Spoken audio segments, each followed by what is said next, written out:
Il-Fundazzjoni Kreattività ħabbret il-programm ġdid tas-sena 2017-2018 ta' Spazju Kreattiv. Il-programm huwa mimli attivitajiet differenti li jippromovu forom differenti ta' kreattività. Dan fil-waqt li Spazju Kreattiv se jkun qed itella bosta attivitajiet li huma marbuta direttament mal-festi u l-kultura Maltija.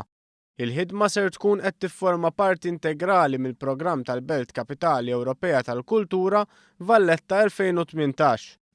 Tkellimna mad-direttur artistiku ta' Spazju Kreattiv, Tony Sant, li spjega kif il-kreattività mhux importanti biss għal persuni li jħobbu l-arti.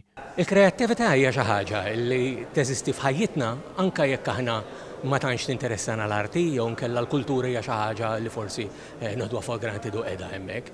Għaliex il-kreattività huwa l-mod kif naħsbu aħna u naħsbu għalina nfusna.